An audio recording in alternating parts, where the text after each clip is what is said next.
Welcome friends, আমি পলাশ। PM green ওয়ার্ল্ডে আপনাদের সবাইকে স্বাগত জানাই।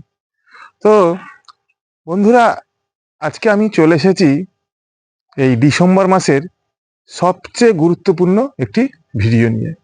ভিডিওটি কিসের উপর? সাইট্রাস, অর্থাৎ লেবু গাছের উপর। এখন ডিসেম্বর মাসের প্রায় শেষ, অর্থাৎ আজ ডিসেম্বর মাসের 21 তারিখ।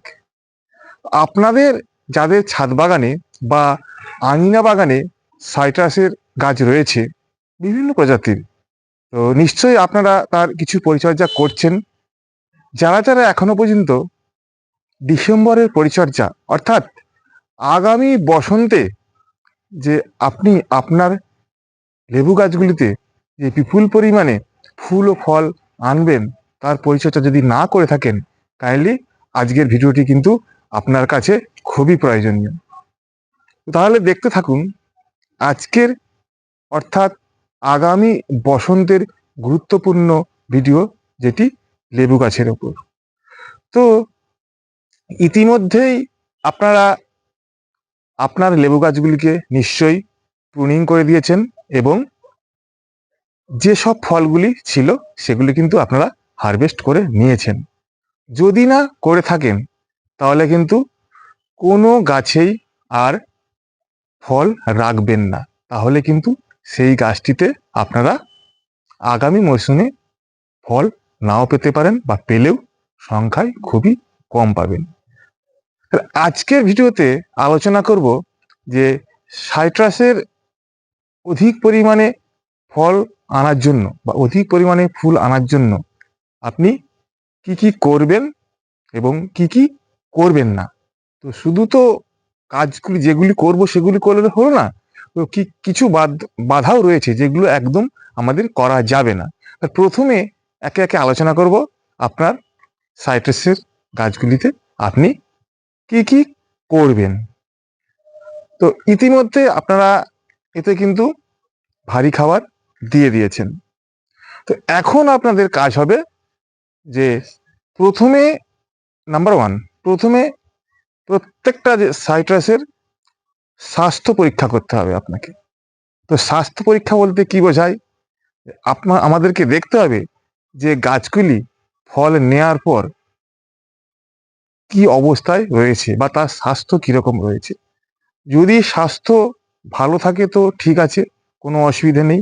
আর যদি গাছের স্বাস্থ্য খারাপ থাকে তাহলে কিন্তু সেটা কিন্তু আগে ঠিক করতে হবে। তা না হলে কিন্তু আগামী মরশুমে যে ফুলগুলি আসবে, অর্থাৎ জানুয়ারির লাস্ট উইক থেকে ফেব্রুয়ারি মাস ভোর যে ফুলগুলি আসবে সেগুলি কিন্তু ঝরে পড়ে যাবে বা ফলে পরিণত হলেও সেগুলি আপনার গাছে থাকবে না। নাম্বার টু, কি করতে হবে? যে স্বাস্থ্য পরীক্ষা করার পর যত গাছ আপনার রয়েছে সমস্ত গাছগুলি আপনাকে জল দিয়ে স্প্রে করে সুন্দর করে ধুয়ে দিতে হবে। কেন বন্ধুরা ধুয়ে দেবো? যে অনেক দিন কিন্তু বৃষ্টি হয় না, যদিও আজকে বৃষ্টি হচ্ছে, তো আমাকে কিন্তু গাছগুলি আর ধুতে হবে না। কেন ধোবো? যে এই পাতার মধ্যে কিন্তু প্রচুর ধূলিকণা জমে রয়েছে, সেই ধূলিকণাগুলি আমাকে প্রথমত পরিষ্কার করতে হবে। এরপর বন্ধুরা কি করতে হবে? নাম্বার থ্রি, গাছগুলিকে উপযুক্ত খাদ্য প্রদান করতে হবে। সেটা কি খাদ্য? ফুল আনার জন্য যে খাদ্য আমরা প্রয়োগ করে থাকি, অর্থাৎ আপনি গাছের গোড়ায় বা টবের গোড়ায় দেবেন আপনার টবের সাইজ অনুযায়ী। এটা আমার 130 লিটারের হাফ ড্রাম, আরও রয়েছে 12 ইঞ্চি রয়েছে, এর থেকেও বড় টব রয়েছে। তো টবের সাইজ অনুযায়ী আপনাকে দিতে হবে কিছুটা সিঙ্গেল সুপার ফসফেট, কিছুটা বোরন, কিছুটা নাইট্রোজেন ছাড়া যে এনপিকে গুলি রয়েছে, অর্থাৎ 0050, সেই এসওপি, সালফেট অফ পটাশ, এবং ওতে জিঙ্ক, কিছুটা জিঙ্ক পাইল করে আপনি কিন্তু জলের মধ্যে গুলিয়ে আপনি পরিমাণ মতো আপনি আপনার গাছের গোড়ায় দেবেন।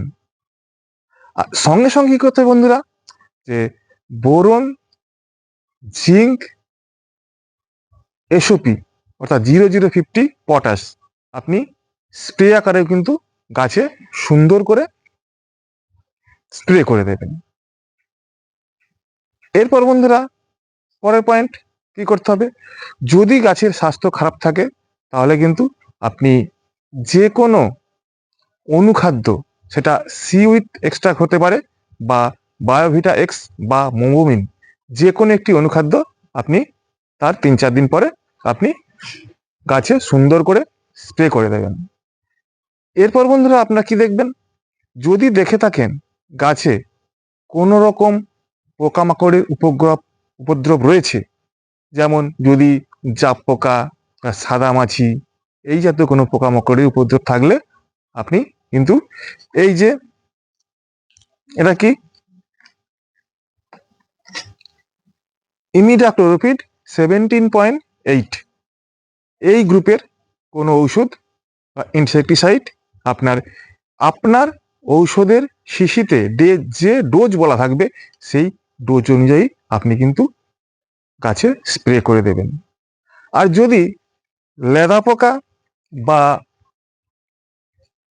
যেসব লিভ মাইনর যে পোকাগুলি রয়েছে সেগুলির যদি উপদ্রব হয় তাহলে কি করবেন, সাইপারমেথিন গ্রুপের যে কোনো ঔষধ বা এই ইমেজ দুটির মধ্যে যে কোনো একটি আপনি কিন্তু আপনার স্বাদের লেবু গাছটিতে সুন্দর করে স্প্রে করে দেবেন। আর যদি কোনো পোকামাকড়ের উপদ্রব না হয় তাহলে কিন্তু কোনো ইনসেকটিসাইড প্রয়োগ না করলেও চলে। তো আমার মনে হয় দুটো ইনসেকটিসাইডের মধ্যে যে কোনো একটি গ্রুপের ইনসেকটিসাইড আপনি আপনার গাছে প্রয়োগ করুন, তাহলে দেবেন গাছটি আরো সুস্থ থাকবে, কোনো পোকামাকড়ের উপদ্রব হবে না। এরপর নেক্সট পয়েন্ট বন্ধুরা কি করবেন, যে যে কোনো একটি ফাঙ্গিসাইড, বেসিক্যালি এই যে কপার বেসড ফাঙ্গিসাইড, তারপরে বলতে ইনসেকটিসাইড দেওয়ার 2 থেকে 3 দিন পরে এই যে বেসিক্যালি কাটার যে ব্লাইটক্স অর্থাৎ কন্টাক্ট ফাঙ্গিসাইড রয়েছে সেটি কিন্তু আপনি আপনার স্বাদের লেবু গাছে অবশ্যই স্প্রে আকারে দেবেন। তো আমার কাছে আরও একটি রয়েছে ম্যানকোজেব কার্বন ডাইজেন গ্রুপের ফাঙ্গিসাইড স্প্রিন্ট, এটি কিন্তু আমি এখন দেব না। এবার বন্ধুরা নেক্সট কি করবেন, ঠিক যখন জানুয়ারি মাসের শেষ ডিসেম্বর মাসের শেষ, জানুয়ারি মাসের সেকেন্ড উইক বা ফার্স্ট উইক নাগাদ আপনি যে কোনো একটি পিজিআর আপনি যেমন প্রয়োগ করতে পারেন বুস্টার টু, এটি কিন্তু খুবই পাওয়ারফুল পিজিআর। এটি লিটারে 1 ফোঁটা আকারে দিয়ে আপনি কিন্তু আপনার গাছে স্প্রে করতে পারেন। এছাড়া এটি যদি আপনার হাতের কাছে না থাকে তাহলে আপনি দিতে পারেন প্ল্যানোফিক্সের ডোজ কিন্তু আপনার লিটারে 4 থেকে 5 ফোঁটা, 6 ফোঁটাও দেওয়া যেতে পারে, কিন্তু একটু কম দিলেই ভালো, পার আছে, নাহলে কিন্তু গাছের ক্ষতি হতে পারে। এছাড়া বাম্পার কিন্তু লিটারে 6 থেকে 8 ফোঁটা দিয়ে আপনি প্রয়োগ করতে পারেন। তো এগুলি দিলে কি হবে, আপনার গাছ ফুল ফলে ভরে উঠবে আগামী বসন্তের মরশুমে। তো এর সাথে সাথে বন্ধুরা কি করতে হবে, এর সাথে সাথে কিন্তু অর্থাৎ ঠিক আজ থেকেই আপনাদেরকে যেটা সবচেয়ে বেশি বা গুরুত্ব দিয়ে করতে হবে সেটি হলো ওয়াটার ম্যানেজমেন্ট। তাহলে ওয়াটার ম্যানেজমেন্ট বলতে বন্ধুরা কিন্তু একটি খুব সেন্সিটিভ ব্যাপার। আবার ওয়াটার ম্যানেজমেন্ট বলতে কিন্তু বেশি করে জল দেবো সেটা কিন্তু না, বা একদম কম দেবো সেটা কিন্তু না। তো আমার গাছের বা টবের মাটি যেভাবে গাছ গ্রহণ করতে পারছে বা সূর্যের আলোকে যেভাবে মাটিটা শুকাচ্ছে তার উপর ডিপেন্ড করে কিন্তু আপনি গাছে জল দেবেন। গাছে জল দেবেন, দেওয়ার পর কিছুটা ড্রাই হবে, তারপর আবার জল দেবেন। সেটি টবের সাইজ অনুযায়ী ঠিক হবে এবং মাটির আর্দ্রতা অনুযায়ী ঠিক হবে। কোনো সময় বন্ধুরা গাছের মাটি কিন্তু একেবারে খটখটে ড্রাই করবেন না। অনেকে কিন্তু বলে থাকেন একদম মাটি শুকনো করে গাছ মারা যাবে করছে, এই পরিস্থিতিতে আপনি জল দেবেন। তো আমি কিন্তু এই থিওরির পরিপন্থী নয় বা এই থিওরিটা আমি মানি না। কারণ গাছকে একেবারে মেরে না ফেলে গাছকে সুস্থ রেখে আমি কিন্তু পরিচর্যা করব আগামী মরশুমে ফুল আসার জন্য। তাহলে বন্ধুরা ওয়াটার ম্যানেজমেন্ট বলতে বুঝতেই পারলেন, গাছের সাইজ অনুযায়ী বা টবের সাইজ অনুযায়ী, রোদ্দুরের প্রখরতা অনুযায়ী আপনি কিন্তু জল দেবেন। সেটা একদিন ছাড়াও হতে পারে, দুদিন ছাড়াও হতে পারে, বা 4-5 দিন ছাড়াও হতে পারে। এই গেল। এইবার কি করতে হবে?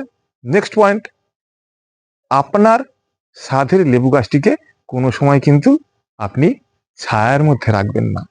এই যে পরিচর্যাগুলি বললাম এগুলো আপনি করবেন এবং গাছগুলিকে আপনি একদম যেখানে প্রখর রোদ্দুর লাগে সেইখানে রেখে দেবেন। এরপর আবার কি করবেন? ঠিক জানুয়ারি মাসের মিডিল নাগাদ আপনি আর একবার বুস্টার 2 বা প্ল্যানোফিক্স বা বাম্পার নির্দিষ্ট ডোজ অনুযায়ী স্প্রে করে দেবেন। এইভাবে কিন্তু বন্ধুরা চলতে থাকবে, তার সঙ্গে সঙ্গে ওয়াটার ম্যানেজমেন্টটাও কিন্তু চলতে থাকবে।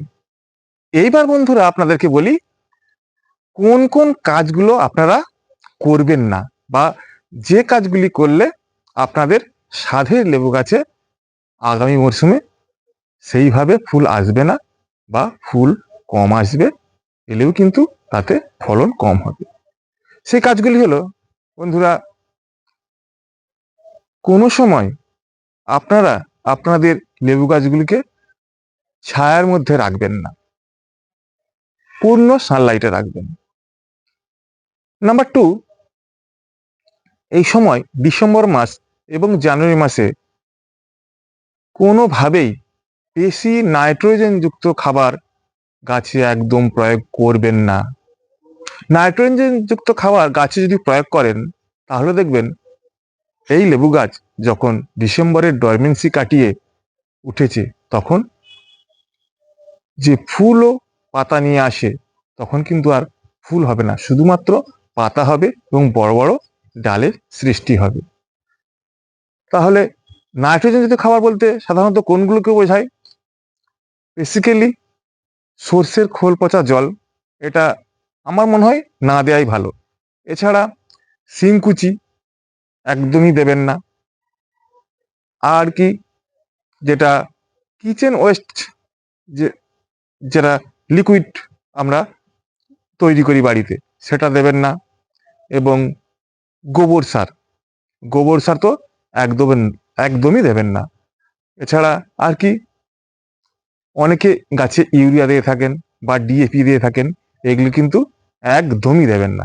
দিলে কিন্তু আপনার গাছ ডরমেন্সি কাটিয়ে ফুল ফলের দিকে মন না দিয়ে গাছের বৃদ্ধির দিকে মন দেবে। পরের পয়েন্ট বন্ধুরা কি, না এই সময় যেটা বললাম জল বেশি তো একদমই দেবেন না।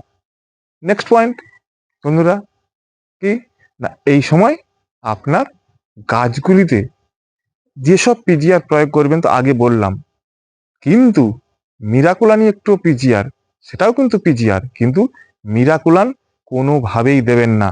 কারণ মিরাকুলান গত বছর আমি স্প্রে করে যে রেজাল্ট পেয়েছি সেটি কিন্তু খুবই খারাপ। তো মিরাকুলান বেসিক্যালি গাছের ফুল ফলের দিকে মন না দিয়ে গাছের বৃদ্ধির দিকে মন দেয়।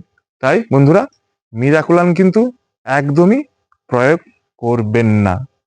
তাহলে বন্ধুরা মোটামুটি এই যে টিপসগুলো আপনাদেরকে দিলাম সেগুলি কিন্তু আপনারা মেনে চলুন বা আপনাদের গাছে প্রয়োগ করুন। দেখবেন এক সময় অর্থাৎ বসন্তকালে আপনার গাছ বা লেবু গাছগুলি প্রচুর ফুলে ভরে গেছে, এবং তখনও আপনাদের আবার টিপস দেব যে কিভাবে সেই গুটিগুলিকে বা ফুলগুলিকে ফলে পরিণত করা যায় এবং ফলগুলিকে গাছের মধ্যে ধরে রাখানো যায়। তাহলে বন্ধুরা, মোটামুটি এই ছিল আজকের ভিডিও। তো যদি ভিডিওটি সত্যি আপনাদের কাছে ইনফরমেটিভ বলে মনে হয় কাইন্ডলি তাহলে আমার ভিডিওটিকে অবশ্যই লাইক করে দেবেন, এবং যারা যারা এখনো পর্যন্ত সাবস্ক্রাইব করে উঠতে পারেননি কাইন্ডলি আমার চ্যানেলটিকে সাবস্ক্রাইব করে আমার পাশে থাকবেন। নমস্কার।